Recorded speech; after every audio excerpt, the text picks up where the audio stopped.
Unsure of your dream? Study abroad destination? Clear your doubts. Videsh Consult. Call 9676502888.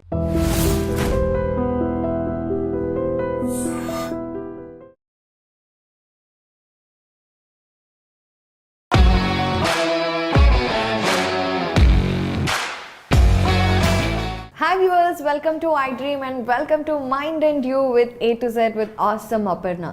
Actually ఈ మధ్యకాలంలో చాలా suicides గురించి వింటున్నాము, చాలా డిస్టర్బింగ్గా ఉంది. సో అసలు ఎస్పెషల్లీ వెరీ యంగ్స్టర్స్, అంటే చాలా మంచి ఫ్యూచర్ ఉన్న వాళ్ళందరూ కూడా ఇలా ఫ్రాక్షన్ ఆఫ్ సెకండ్స్లో వాళ్ళ లైఫ్ని వదిలేయటం అనేది చాలా బాధాకరమైన విషయం. సో ఈ విషయం గురించి అసలు మనం సూసైడ్ చేసుకోవాలనే థాట్స్ ఎందుకు వస్తాయి, వచ్చినప్పుడు ఏం చేయాలి, ఇవన్నీ యూత్కి స్పెషల్లీ 20s, 16s, టీన్స్లో ఉన్నవాళ్ళు, 20sలో ఉన్నవాళ్ళు, ఈవెన్ ఇన్ 30s వాళ్ళకి కూడా సెల్ఫ్ అవేర్నెస్ ఉండడం అనేది చాలా ఇంపార్టెంట్.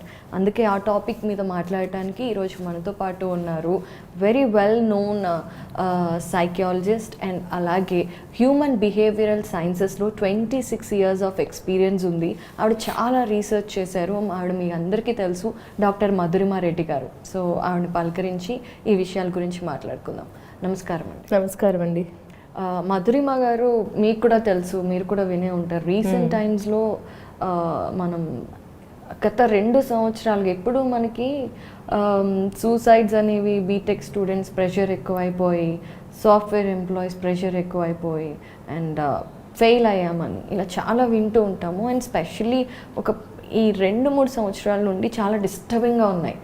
అసలు సూసైడ్ అనే థాట్స్ మనకి ఎందుకు వస్తాయి అంటే, ఫస్ట్ ప్రపంచంలో ఎవరైనా మనల్ని మనం ప్రేమించుకుంటాం, మనల్ని మనమే చంపేసుకోవటం అనే థాట్ ఎలా వస్తుంది అనేది చాలా అంటే కన్ఫ్యూజింగ్గా ఉంది. అవును, యాక్చువల్లీ సూసైడల్ ఇట్ సెల్ఫ్ అది ఎవరికి కూడా డెత్ అనేది సూసైడల్ ఉండకూడదండి. ఫండమెంటలీ ఒక బ్యూటిఫుల్, మనం ఎన్నో చేస్తే ఒక హ్యూమన్ బీయింగ్, ఒక లైఫ్ వస్తుంది మనిషికి, ఒక మానవ జన్మ అంటాం కదా, ఒక హ్యూమన్ లైఫ్ వస్తుంది. ఆ వాల్యూ తెలియకుండా కానీ, వాళ్ళ వర్త్ వాళ్ళకి తెలియకుండా, వాళ్ళకి క్లారిటీ లేకుండా, వాళ్ళకి ఫోకస్ లేకుండా ఇలాంటివన్నీ జరుగుతున్నాయి. సో దాంట్లో ఈ 2 yearsలో కొంచెం ఎక్కువ రేషియో ఉండొచ్చు కానీ మనం వినడంలో, బట్ అదర్వైజ్ డికేడ్స్ ఎగో నుంచి కూడా ఈ సూసైడల్ అయితే జరుగుతుంది. సో ఎందుకు అంటే కారణం ఏంటంటే, వాళ్ళొక సైకలాజికల్ ఫేజ్లో వెళ్తుంటారు. ఆ సూసైడల్ థాట్స్ వచ్చే వాళ్ళకు ఓవర్ నైట్ రావు ఎప్పుడు, అదొక సైకలాజికల్ ఫేజ్ అనమాట. అంటే కొన్ని రోజులుగా వాళ్ళకు స్ట్రెస్ అండ్ యాంగ్జైటీ ఎక్కువ ఉండొచ్చు, లో ఫేజ్లో వెళ్తుండొచ్చు, సమ్ ఇష్యూస్ వాళ్ళు స్టక్ అయి ఉండొచ్చు, దానిలో నుంచి బయటికి రాకుండా ఒక ట్రాప్ అంటాం కదా, అలాగా some issues, it can be relationship issues కావచ్చు one of the reason, some extra marital affairs, same again relationship issues, దానిలో ఏమైనా ప్రాబ్లమ్స్ చూస్తూనే ఉండొచ్చు, లేదంటే financial issues, financial wealth issues కానీ, ఫైనాన్షియల్ మేనేజ్మెంట్ లిటరసీ లేకపోవడం కానీ, దాన్ని మేనేజ్ చేయలేకపోవడం కానీ, దాంట్లో ఎక్కువగా క్యాష్ ఇన్ఫ్లో కంటే అవుట్ఫ్లో ఎక్కువ కావడం కానీ వాళ్ళకు, అలాంటివి ఏమైనా ఉండొచ్చు దానిలో depth. So any reason on wealth, money issues ఉండొచ్చు, రిలేషన్షిప్ ఇష్యూస్ ఉండొచ్చు, ఇవన్నీ ఇంకా ఏదైనా కూడా ఇష్యూస్ ఉండొచ్చు. ఇప్పుడు యూత్లో ఎక్కువ మనము చూస్తున్నాము అని అంటే, for example youth mainly 10th standard, 9th standard, 10th, 11th, 12th వాళ్ళు కానీ, ఇంజనీరింగ్ స్టూడెంట్స్ కానీ, మెడికో కానీ, వీళ్ళు కానీ, స్టూడెంట్స్ కానీ, వాళ్ళు సూసైడల్ విన్నాము అని అంటే బికాస్ చాలా comparison one of the reason ఉంటుంది. వాళ్ళు చాలా మంది సక్సెస్ అవుతున్నారు, నేను కాలేదు, నాకు ఇన్ని తక్కువ మార్క్స్ వస్తున్నాయి, వాళ్ళకి ఎక్కువ వస్తున్నాయి, ఇలా కంపారిజన్ చేసుకోవడం ఒకరొకరి పట్ల. తర్వాత పేరెంట్స్ చాలామంది 98% 10th and 12th వాళ్ళకైతే ప్రెషర్ వల్ల టూ మచ్ ఆఫ్ ఈ ఎడ్యుకేషన్ సిస్టమ్ ఒక ప్రెషర్ ఇస్తుంది, కాంపిటీషన్. ఇప్పుడు మన టైంలో, మా టైంలో అండి, అప్పుడు అట్లీస్ట్ 70 వచ్చినా 75% వచ్చినా మాకు ఇది ఉండేది. ఇప్పుడు 98 వచ్చినా కూడా పేరెంట్స్ వచ్చి ఆ 2% ఎందుకు రాలేదని అడుగుతారు. ఇప్పుడు వాళ్ళే చూసుకుంటే కూడా పేరెంట్స్ వాళ్ళ స్కూల్ లైఫ్లో కూడా వాళ్ళకి అనేవి వచ్చి ఉండవు ఎప్పుడు మార్క్స్. కానీ ఇప్పుడు పిల్లలకి వాళ్ళ పేరెంట్స్ డైరెక్ట్ క్వశ్చన్ అడుగుతారు. 98 అని వచ్చి చైల్డ్ సంతోషంగా 10th class and 12th class వచ్చి వాళ్ళ దగ్గర చెప్తున్నప్పుడు, షేర్ చేసుకుంటున్నప్పుడు, నాకు 98% వచ్చింది అని, 96% వచ్చిందని, ఆ వచ్చిన పర్సంటేజ్ని అప్రిషియేట్ చేయడం బదులు ఫస్ట్ ఆ వచ్చిన పర్సంటేజ్ని సెలబ్రేట్ చేయాలి కదా, అలా జరగటం లేదు. అదే సెలబ్రేట్ చేయకుండా వాళ్ళలో ఏమవుతుంది, నీకు ఎందుకు ఆ 2% రాలేదు, ఎందుకు చదవలేదు, ఆ 2% ఎక్కడికి వెళ్ళింది, ఇలాంటివి అవుతున్నాయి. సో అది two much of pressure parents నుంచి కానీ, వాళ్ళ పియర్ గ్రూప్స్ నుంచి కానీ, ఎడ్యుకేషన్ సిస్టమ్ నుంచి కానీ, దీంట్లో వల్ల తర్వాత కంపారిజన్ విత్ ఈచ్ అదర్, వాళ్ళ పియర్ గ్రూప్ వల్ల కంపారిజన్. ఇంకొకటి ఏంటంటే సోషల్ మీడియా వల్ల కూడా. సోషల్ మీడియా వల్ల ఎందుకు అని అంటే టూ మెనీ పీపుల్ బయట ఇన్స్టాగ్రామ్లో అన్ని చోట్ల వాళ్ళ లైఫ్ స్టైల్స్ అవన్నీ పెడుతున్నారు రోజు. అవి చూసి ఏమవుతుందంటే చాలామంది వాళ్ళందరూ చాలా బాగుంటున్నారు, నేను సక్సెస్ కాలేకపోతున్నా, నేను ఎందుకు సాధించలేకపోతున్నాను, ఇలాంటివి ఎక్కువ అవుతున్నాయి. కానీ తెలుసుకోవాల్సిన ఫ్యాక్ట్ ఏంటంటే సోషల్ మీడియాలో చూపించేటివన్నీ ఆల్ టైం నిజమే ఉండదు. కొన్నిసార్లు జస్ట్ పోస్టింగ్ కోసం చేస్తుండొచ్చు. సో అలా చాలామంది ఏం ఫీల్ అవుతారంటే ఆ పోస్టింగ్స్ అవన్నీ చూసుకొని కంపారిజన్ చేసుకోవడం మొదలు పెడతారు. ఇది కూడా సక్ అవుతుంది మైండ్లో. ఇట్ సక్స్ యాక్చువల్లీ ఇట్లాంటివన్నీ. దానివల్ల కూడా చాలామంది సూసైడల్కి అవుతున్నాయి. ఇట్స్ ఎ సైకలాజికల్ ఫేస్ వాళ్ళకి వెళ్ళేది. అది ఓవర్ నైట్ రాదు, వాళ్ళకి లో ఫేస్లోంచి కొన్ని మంత్స్ కొన్ని వీక్స్ వెళ్తుంది. సో ఆ టైంలో ఎక్స్ట్రీమ్ అయిపోయినప్పుడు అక్యూట్ అవుతుంది. Acute stress and depression, loneliness. ఆ loneliness and depression is one of the reason for burnout. Burnout stage అనేది ఒక స్టేజ్ అనమాట. ఇవన్నీ ఎక్స్ట్రీమ్ వచ్చినప్పుడు ఆ స్టేజ్ నుంచి ఇమీడియట్గా వస్తుంది థాట్స్ ఆఫ్ సూసైడల్. ఎక్స్ట్రీమ్ వచ్చేస్తుంది వాళ్ళకి.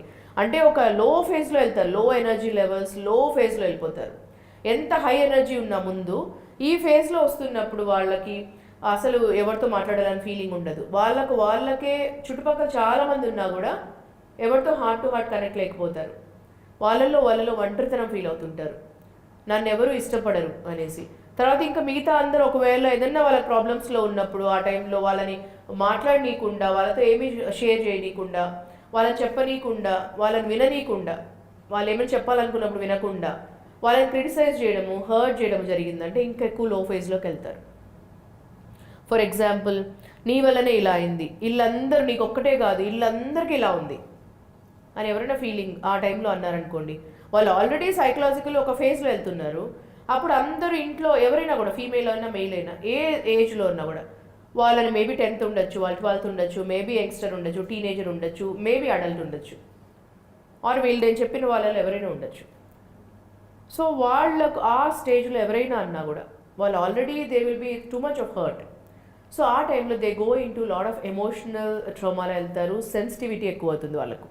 So they feel very sensitive ఆ టైంలో ఎక్కువ శాతం జస్ట్ ఫేజ్ అండి. I have recently one person, known person only. అతను కోవిడ్ స్టార్టింగ్ లాక్డౌన్ టైం ఫేజ్లో ఆ మంత్లోనే, యాక్చువల్లీ లాక్డౌన్ మంత్లోనే, ఇప్పటి వరకు రీజన్ తెలియలేదు ఏం రీజన్, కానీ he was not telling to any one what is happening. లోపలే పెట్టుకుంటాడు. వాళ్ళ పేరెంట్స్తో కానీ సిబ్లింగ్స్తో కానీ ఎవరితో ఏం చెప్పలేదు, వాళ్ళ వైఫ్ అండ్ కిడ్తో కూడా. హీ వెంట్ ఆల్మోస్ట్ టు ఒక ఫారెస్ట్ ఏరియా వరకు వెళ్ళాడు. అది పురుగుల మందు ఉంటుంది కదా, అది తీసుకొని బాటిల్ వెళ్ళాడు. అక్కడి నుంచి ఫోన్ చేశాడు వాళ్ళ కిడ్కి. ఫోన్ చేసి ఇంకా నేను అయిపోయింది నా లైఫ్, నువ్వే చూసుకోవాలి అమ్మని అండ్ నానమ్మని, ఇంకా నాకు బతకాలి. చిన్న కిడ్కి వాళ్ళ కొడుకు చెప్పాడు. వాళ్ళ కొడుకు బీటెక్ చేస్తున్నాడు ఫస్ట్ ఇయర్. వాళ్ళ కొడుకు బీటెక్ ఫస్ట్ ఇయర్ చేస్తున్నాడు. ఇతనికి అంటే మేబీ గెస్సింగ్ ఫైనాన్షియల్ ఇష్యూస్ ఉండొచ్చు అనేసి, ఆర్ హస్బెండ్ వైఫ్ ఏమైనా ఆర్గ్యుమెంట్ చేసుకుని ఉండొచ్చు, or some issues between husband wife కానీ అలా ఏదైనా ఉండొచ్చు. సో అలా ఉండేసి అతను వెళ్ళేసి కాల్ చేశాడు. సో ఆ కాల్ చేయడం వల్ల అతను లాస్ట్ కాల్ ఎక్కడొచ్చిందని ట్రాక్ చేయగలిగారు. కానీ అది కోవిడ్ లాక్డౌన్ పీరియడ్ టైంలో. సో బాడీ 2 days తర్వాత దొరికింది, because of the tracking on the phone, last phone call ఎక్కడి నుంచి వచ్చింది అలా. So not known at all. But అతనుతో మళ్ళీ తర్వాత ఎంక్వైరీ చేసి మాట్లాడితే వాళ్ళ పేరెంట్స్తో వాళ్ళతో, he use to go there but he never use to share. ఎప్పుడు మనసు విప్పి చెప్పడేది, ఏ ప్రాబ్లమ్స్ ఉందా కూడా ఏది చెప్పడు, అన్ని దాచుకుంటాడు. మేబీ సమ్ బిజినెస్ ఇష్యూస్ ఉండొచ్చు, వర్క్ ఇష్యూస్ ఉండొచ్చు, ఇంకేమైనా ఫైనాన్షియల్ ఇష్యూస్ ఉండొచ్చు, ఎనీథింగ్. ఇక్కడ ఒక క్వశ్చన్ వస్తుంది మధురిమ గారు, అంటే ఐఎమ్ సారీ టు ఇంటరప్ట్, ఇది విన్న వాళ్ళందరికీ అనిపిస్తుంది అనమాట. ఇలా చాలా మంది అంటే ఫ్యామిలీలో, మన ఫ్యామిలీలో అందరూ ఒక్కొక్క రకంగా ఉంటారు. డెఫినెట్గా ఒక మనిషి ఇలా ఉంటారు, వాళ్ళకి ఏదున్నా సరే మనతో షేర్ చేసుకోరు. ఇప్పుడు ఫ్యామిలీ అంటేనే మన మనుషులు, బయట ప్రపంచంలో ఎవరెంత నవ్వుతూ ఎంత ప్రేమగా మాట్లాడినా సిట్యువేషన్స్ని బట్టి మారిపోతారు. కానీ ఏ సిట్యువేషన్లో అయినా మనం తప్పు చేసినా ఒప్పు చేసినా యాక్సెప్ట్ చేసేది మన ఫ్యామిలీ. అవును, ఫ్యామిలీలో ఎక్స్ప్రెస్ చేయకపోవటం ఏంటి అనేది అంటే చాలామంది అండి ఈ మధ్యలో ఫ్యామిలీలో కూడా వాళ్ళు చాలామంది ఓపెన్ మైండెడ్ ఉండట్లేదు, జడ్జ్ చేస్తుంటారు ఫ్యామిలీలో కూడా వాళ్ళని. సో అలా ఆ కమ్యూనికేషన్ గ్యాప్ వస్తుంది. Maybe everybody are getting in to too money, వాళ్ళందరూ చాలా బిజీగా ఉండడాలు, కానీ ఒకరొకరు ఎమోషనల్లీ కనెక్ట్ కావటం లేదు. ఫర్ ఎగ్జాంపుల్ ఇప్పుడు రానున్న కాలంలో రాఖీ వస్తుంది, రక్షాబంధన్. కానీ ఎంతమంది బ్రదర్స్ అండ్ సిస్టర్స్ వాళ్ళు ఎవ్రీ వీక్లో కొంచెం టైం అన్నా బ్రదర్కి సిస్టర్కి ఇస్తున్నారు? ఇది ఒక క్వశ్చన్. సో రాఖీ అంటే రక్షాబంధన్ ఆ రోజు ఒక్కరోజు సెలబ్రేట్ చేసుకుంటారు, మార్నింగ్ నుంచి ఈవినింగ్ వరకు ఆరతి ఇవ్వడము, బ్రదర్కి స్వీట్స్ తినిపించడము, అన్ని చేయడము, బ్రదర్ కూడా గిఫ్ట్ ఇవ్వడము, ఇలాంటివన్నీ జరుగుతాయి. ఆ రోజు ఒక్కరోజు చాలా బాగా జరుగుతాయి అన్ని చోట్ల. సోషల్ మీడియాలో పోస్ట్ చేస్తారు, వీడియోస్, ఫొటోస్ అన్నీ జరుగుతాయి. కానీ ఎంతమంది ఆ హార్ట్ టు హార్ట్ కనెక్ట్ అవుతున్నారు బ్రదర్ అండ్ సిస్టర్ అనేది క్వశ్చన్. సో ఎంతమంది అది ఆలోచిస్తున్నారు? అట్లీస్ట్ ఒక వీక్కి వాట్ సిస్టర్ ఈజ్ ఫీలింగ్ అని ఎంతమంది బ్రదర్స్ కాల్ చేసి మాట్లాడుతున్నారు? సో ఇది ముఖ్యమైనది చాలా, అన్నిటికంటే ఎక్కువ. ఎంతమంది సిస్టర్స్ వాళ్ళ బ్రదర్ దగ్గర ఆ ఓపెన్నెస్ ఆఫ్ కమ్యూనికేషన్ చెప్పడం ఉంటుంది, expression. So I know one of the person అండి, చిన్నప్పటి నుంచి ఎంతో అల్లారి ముద్దుగా పెంచారు వాళ్ళు 4 sisters and 1 brother. తను అందరికంటే చిన్నది, అందరికంటే ఇంట్లో చాలా ప్యాంపర్డ్గా చూశారు, చాలా సంతోషంగా, చాలా very happy girl, happy childhood అలా ఉన్నింది. తర్వాత some issue she was going through in the pregnancy, IVF treatment, ఇవన్నీ వెళ్తున్నాయి. ఆ ఫేజ్లో తను అందరి ఇంట్లో ఉన్నారు, వాళ్ళు యుఎస్లో ఉంటారు, ఇండియాలోకి వచ్చి ఒక హౌస్ కొనుక్కుంది, గృహప్రవేశం అయింది, అన్నీ ఉన్నాయి. తర్వాత అందరూ ఉన్నారు ఇంట్లో, ఒక ఆల్మోస్ట్ అందరు రిలేటివ్స్ ఉంటారు, చాలామంది ఉంటారు ఇంట్లో.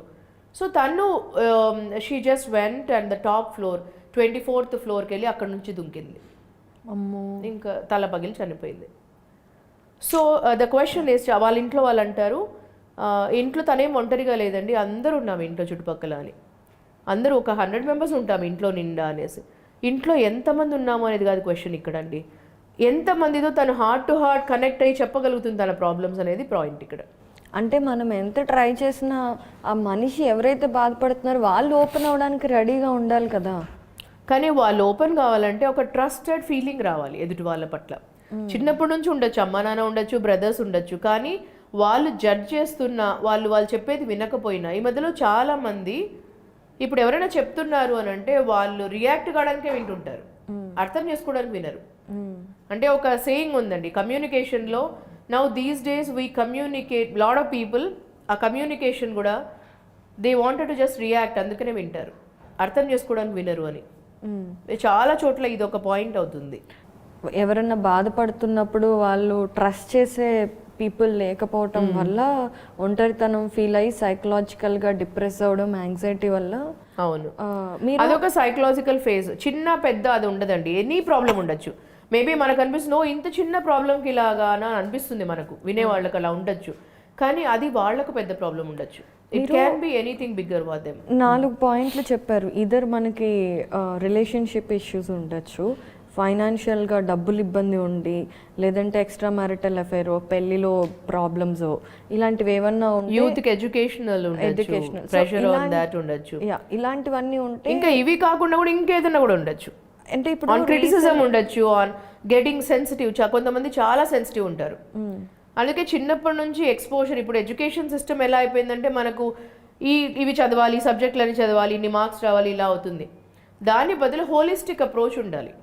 ఇప్పుడు రానున్న కాలంలో కొంచెం మారుతుంది, కానీ అదర్వైజ్ హోలిస్టిక్ అప్రోచ్ అంటే ఏంటి అని అంటే, పిల్లలు చిన్నప్పటి నుంచి అండి 1 hour 2 hours ఎవ్రీ డే, ఏ రోజన్నా కావచ్చు, సండే మండే ఎనీ రోజు, అది ఆడాలి వాళ్ళు, స్పోర్ట్స్లో ఉండాలి. ఆ స్పోర్ట్స్లో ఉండడం వల్ల ఏమవుతుందంటే, గేమ్స్ అండ్ స్పోర్ట్స్లో, I was a sports person, చెప్పాను కదండి, నేను ఖోఖో అండ్ కబడ్డీ ఆడేదాన్ని, I was an athlete also అని, స్కూల్ కాలేజ్ వరకు ఆడేదాన్ని. సో దానివల్ల ఏమవుతుందంటే మనకు ఫెయిల్యూర్ని సక్సెస్ని ఒకటేలాగా తీసుకుంటాం. సక్సెస్ ఉంటుంది లైఫ్లో, ఫెయిల్యూర్ ఉంటుంది, అప్స్ అండ్ డౌన్స్ ఉంటాయి. ఎప్పుడు సక్సెసే ఉండదు, ఎప్పుడు ఫెయిల్యూర్ కూడా ఉండదు. స్పోర్ట్స్లో ఉండే వాళ్ళకి ఏమవుతుందంటే దాంట్లో వాళ్ళు కొన్ని రోజులు గెలుస్తారు, కొన్ని రోజులు ఓడిపోతారు. సో దాన్ని ఈక్వల్లీ తీసుకుంటారు. సో అదే ఏ ఎక్స్పోజర్ లేని వాళ్ళకి ఏమవుతుందంటే చిన్నది కూడా సెన్సిటివ్ ఉంటుంది. ఏదైనా చిన్న విషయం జరిగినా కూడా అది చాలా పెద్దగా అనిపిస్తుంది. అప్పుడు నన్ను అంటారా ఇలాగా అనేసుకొని వాళ్ళ పట్ల వాళ్ళకి ప్రేమ తగ్గిపోతుంది. నేనంటే ఎవరికి ఇష్టం లేదు, విలువ లేదు, నాకు ఏమైనా కూడా ఎవరికి విలువ లేదు అని ఒక ఫీలింగ్లో వెళ్తుంటారు వాళ్ళు ఆ ఫేజ్లో. సో అయితే ఇప్పుడు రీసెంట్గా ప్రత్యూష, తను డిజైనర్, తను పైకి చూడటానికి తన లైఫ్ అసలు ఎవరు అనుకోరు తనకి సూసైడ్ చేసుకునేంత ప్రాబ్లమ్స్ ఉండుంటాయి అని. అండ్ ఏం ప్రాబ్లమ్స్ ఉన్నాయో కూడా మనకు తెలియదు, but sadly she went away. So అంటే ఏంటి ఇలా మనకి నేను అడిగే ప్రశ్న ఏంటి అంటే మన సుశాంత్ సింగ్ రాజ్పుత్ని చూసిన లైఫ్ బయటకి చాలా అందంగా కనిపిస్తోంది. వాళ్ళకి నేమ్ ఉంది, ఫేమ్ ఉంది, ఈవెన్ ప్రత్యూష నేమ్ ఉంది, ఫేమ్ ఉంది, డబ్బులు ఉన్నాయి. మహా అయితే రిలేషన్షిప్ ఇష్యూస్ ఉండొచ్చు, లవ్ ఫెయిల్యూర్ అయి ఉండొచ్చు, ఏదైనా అయి ఉండొచ్చు. ఇవన్నీ కాకుండా ఇంకొకటి కూడా ఉండొచ్చండి. లైక్ మీరు సుశాంత్ సింగ్ రాజ్పుట్ గురించి కూడా చెప్పారు కాబట్టి సమ్ టైమ్స్ మన మైండ్ అనేది మన లైఫ్ అనేది ఒక రూమ్తో కంపేర్ చేద్దాం మనం. అంటే మన లైఫ్ అనేది మన మైండ్ అండ్ మన ఓరా అనేది ఒక రూమ్ అనుకోండి. మన రూమ్లోకి ఎవరు ఎంటర్ అవుతున్నారు అనేది మనకు తెలియాలి, మన పర్మిషన్తోనే ఎంటర్ కావాలి వాళ్ళు. సో అందరికీ ఎవరు పడితే వాళ్ళందరికీ టాక్సిక్ పీపుల్ని మనము అందరికీ అలౌ చేస్తామనుకోండి మన లైఫ్లోకి. Some times negative people, some times hurt చేసేవాళ్ళు, ఎక్స్ప్లాయిట్ చేసేవాళ్ళు, ఇలాంటి వాళ్ళు ఎక్కువవుతారు. సో ఇలాంటి వాళ్ళ వల్ల మనకు తెలియకుండా సుశాంత్ సింగ్ చూస్తే మీరు ఆ రోజు అన్ని జరిగినవన్నీ, అప్పుడు కోవిడ్ టైం కాబట్టి కూడా ఎక్కువ ఫాలో అవుతున్నాం ప్రతి చోట కూడా అతను ఏం జరుగుతున్నవన్నీ. అతను ఎంతో సక్సెస్ఫుల్, ఒక విలేజ్ నుంచి వచ్చాడు, మంచిగా నేమ్ ఫేమ్ అని ఆల్ బై హిమ్సెల్ఫ్, అసలు బ్యాక్గ్రౌండే ఫిలిం ఇది లేదు ఇండస్ట్రీ, అంత మంచిగా పైకి వచ్చాడు అతను. బైపోలర్ అని చెప్పి సైకియాట్రిస్ట్ ఇచ్చేసారు, మెడికేషన్ కూడా తీసుకుంటున్నాడు అలాంగ్. ఇప్పుడు psychiatrist, psychologist both are very important అండి. ఇప్పుడు అతనికి ఏదైనా డిప్రెషన్, యాంగ్జైటీ, స్ట్రెస్ అలాంటివి ఉంటే ఫస్ట్ ఈజ్ సైకాలజిస్ట్ని మీట్ కావాలి, లైఫ్ కోచ్ని మీట్ కావాలి ఫస్ట్. అది ఆ ఫేజ్ కాలేదు అని అంటే వాళ్ళే రెఫర్ చేస్తారు. ఒకవేళ ఎక్స్ట్రీమ్ అక్యూట్ ఉంది అతనికి, అప్పుడు మెడికేషన్ తీసుకోవచ్చు. So first phase step 1, step 2 అనేది ఇంపార్టెంట్, వెళ్ళాల్సిందే. సో అది చాలామందికి తెలియదు, చాలామందికి అవేర్నెస్ ఉండదు, నాలెడ్జ్ ఉండదు ఇవన్నిటిపైన, అందుకు కూడా జరుగుతుంది. తర్వాత వాళ్ళకి తెలియకుండానే అందరినీ టాక్సిక్ పీపుల్ని లైఫ్లోకి రానిచ్చడం. సో మన లైఫ్లో ఎంతవరకు ఎంతమంది, లైక్ ఇంటిమేట్ జోన్ ఎంతమంది ఉండాలి, తర్వాత హలో హాయ్ వరకు ఎంతమంది ఉండాలి, సో ఇలాంటివి తెలుసుకోవడం, మనిషి సెల్ఫ్ అవేర్నెస్ ఉండాలి ఇలాంటివి. సో ఇది కూడా వన్ ఆఫ్ ద రీజన్ ఉండొచ్చు. టాక్సిక్ పీపుల్ టూ మనీ ఉండడం వల్ల కూడా లైఫ్లో ఏదో సందర్భంలో ఏమో ఎక్స్ప్లాయిట్ అయి ఉండొచ్చు. దాన్ని ఫేస్ చేసే ఒక గట్ ఫీలింగ్ కానీ మనలో ఆ ఫేజ్ వెళ్తూ ఉండొచ్చండి. ఆ ఫేజ్లో మనము తప్ప ఒప్ప అదేమి ఉండదు. ఒక హ్యూమన్ బ్రెయిన్లో ఎలా ఉంటుందంటే వాళ్ళ బాడీలో అండ్ వాళ్ళ మైండ్లో సైకలాజికల్, ఎమోషనలీ చాలా సెన్సిటివ్ అయి బ్రేక్ అవుతారు లోపల. ఆ టైంలో బెస్ట్ సొల్యూషన్ ఏంటి అని అంటే వాళ్ళు చెప్పాలి. వాళ్ళకి అర్థం కాకుండా ఉండదు, వాళ్ళకి తెలుస్తుంటుంది బాడీలో, వాళ్ళకి లో ఫేజ్ వెళ్తుంటుంది, అసలు ఏమీ ఇంట్రెస్ట్ ఉండదు ఏది చేయాలంటే కూడా వాళ్ళకు. సో మార్నింగ్ బెడ్లోంచి లేసినా కూడా డల్ ఫీలింగ్ ఉంటుంది, ఏది ఇష్టంగా చేయలేరు వాళ్ళు. సో ఆ ఫేజ్లో ఈవెన్ దీపికా పడుకోని కూడా ఎక్స్ప్రెస్ చేశారు. అసలు ఆవిడకి డిప్రెషన్లో ఉన్నప్పుడు, స్ట్రెస్ అండ్ యాంగ్జైటీ, లోన్లీనెస్ ఉన్నప్పుడు అసలు ఏది చేయాలనిపించేది కాదంట, ఎందుకో తెలియకుండా ఏడుపు వస్తుంది ఆ టైంలో. సో అలా వస్తున్నప్పుడు వాళ్ళు రికగ్నైజ్ చేసి, ఆర్ వాళ్ళ క్లోజ్ పీపుల్ రికగ్నైజ్ చేసి రైట్ పీపుల్ దగ్గర అప్రోచ్ కావాలి, అంటే రైట్ ఎక్స్పర్ట్స్ మీట్ కావాలి. అంటే సైకాలజిస్ట్ అనే వాళ్ళని అందరూ మైండ్లో ఏమనుకోవాలంటే ఒక మోర్ దెన్ అన్ ఇంటిమేట్ ఫ్రెండ్. సో వాళ్ళతో మీరు వెళ్ళేసి జస్ట్ డిస్కస్ చేయండి ఏమవుతుంది అనేసి. రూట్ కాజ్ ఏదైనా ఉండొచ్చు, మీకు ఎందుకు మీరు అనుకున్నది ఒకటి ఉండొచ్చు, లోపల ఏదో జరుగుతుండొచ్చు. సో అది డిస్కస్ చేయడం వల్ల కూడా మనసు లైట్గా అనిపిస్తుంది. So you feel good actually చెప్పాలంటే. ఒక ఎక్స్పర్ట్స్తో ట్రస్ట్ వర్తీ పీపుల్తో, వాళ్ళు ఎలాగ ఎవరికి చెప్పారు ఎక్స్పర్ట్స్, వాళ్ళ దగ్గరే ఉంటుంది భద్రత, సెక్యూరిటీ ఉంటుంది, వాళ్ళకి ట్రస్ట్ వర్తీనెస్ ఉంటుంది, వాళ్ళతో ఎక్స్ప్రెస్ చేసుకోవడం వల్ల సొల్యూషన్ వస్తుంది. నెక్స్ట్ ఇంకొకటి ఏంటంటే మనకు వేల కొద్ది, లక్షల కొద్ది మంది ఫాలోవర్స్ ఉన్నారా, ఇంతమంది ఫ్రెండ్స్ ఉన్నారా అనుకునే రోజుల్లో ఉన్నాం ఈరోజు మనం.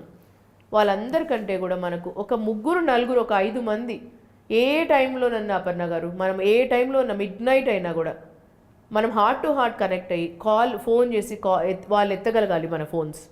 ఇలాంటి వాళ్ళు ప్రతి ఒక్క మనిషిలో ఒక అట్లీస్ట్ మినిమం 5 మెంబర్స్ ఉండాలి. నేను ఒకరే అని చెప్పను, ఒకరో ఇద్దరు అంటే వాళ్ళు కూడా ఉంటే వాళ్ళపై డిపెండెన్స్ అవుతుంది, వాళ్ళు వేరే ఊర్లోకి వెళ్ళినా వాళ్ళు ఇది. అట్లీస్ట్ ఒక 5 పీపుల్ ఉండాలి ఒక మనిషికి.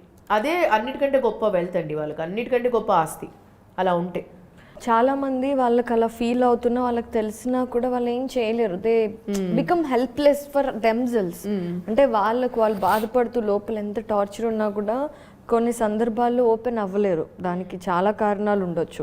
సో చుట్టుపక్కల ఉన్న వాళ్ళు, అంటే అట్లీస్ట్ మీరు అన్నట్టు ఫ్రెండ్స్ అయినా, ఇంట్లో ఉండే వాళ్ళకైనా డిఫరెన్సెస్ తెలుస్తుంది. టైంకి తినకపోవడం, రాత్రిపూట నిద్రపోకపోవటం, ఎవరితో మాట్లాడకపోవటం, ఇలా అంటే ఒక మనిషి సూసైడల్ థాట్స్ వైపు వెళ్తున్నారు అనుకునే దానికి సిమ్టమ్స్ ఏంటి, మనం అవి ఎలా తెలుసుకోవచ్చు? ఇప్పుడు సూసైడల్ థాట్స్ అనేది వాళ్ళు సడన్గా ఈరోజు అనుకొని రేపే రావండి అవి. At least about week to 10 days వరకు, ఒక 10 రోజులు, ఒక 15 రోజుల నుంచి వాళ్ళకి కొంచెం లోగా వెళ్తుంటుంది ఎనర్జీ లెవెల్స్. మీరు వాళ్ళతో ఒకవేళ ఎవరైనా తెలిసిన వాళ్ళు పక్కన కూర్చున్నా కూడా వాళ్ళు మాట్లాడే విధానం, వాళ్ళ థాట్స్ నెగిటివ్ ఉంటాయి. వాళ్ళు ఎంత పాజిటివ్ పర్సన్ ఉన్నా ఆ ఫేజ్లో వాళ్ళు చాలా లోగా ఆలోచిస్తారు, నెగిటివ్ థాట్స్ ఉంటాయి ఎక్కువగా. తర్వాత వాళ్ళ బాడీ లాంగ్వేజ్ కూడా చాలా లోగా అనిపిస్తుంది మీకు. నెక్స్ట్ ఏంటంటే డల్ అండ్ డిప్రెస్డ్ కనిపిస్తారు. వాళ్ళు మీరు పక్కనే ఉన్నా కూడా వాళ్ళలో లోన్లీనెస్ ఉంటుంది చెప్తున్నప్పుడు. వాళ్ళు తెలియకుండానే మీరు ఏదన్నా మాట్లాడిస్తే కూడా వాళ్ళు ఏడుస్తారు. అది ఏడ్చడం కూడా నార్మల్గా కాదు, ఎక్కువ పెట్టి చాలా టైం ఏడ్చచ్చు. ఒక్కొక్కసారి మిమ్మల్ని హగ్ చేసుకొని కూడా ఏడ్చచ్చు. అంటే మిమ్మల్ని హగ్ చేసుకొని ఏడ్చారంటే మీకు చాలా కనెక్ట్ అయ్యారని అర్థం వాళ్ళు. సో అలా ఇలాంటివి జరుగుతుంటాయి. సో అప్పుడు మీరు ఏం చేయాలంటే జస్ట్ హ్యాండ్ హోల్డ్ చేసి వాళ్ళకు ఒక ధైర్యం వస్తుంది. ఒక హగ్ ఇవ్వండి వాళ్ళకు, జస్ట్ హ్యాండ్ హోల్డ్ చేయండి. అప్పుడు తర్వాత వినండి. మీరు ఎక్కువ జడ్జ్ చేసి సలహాలు ఇవ్వడం మానాలి.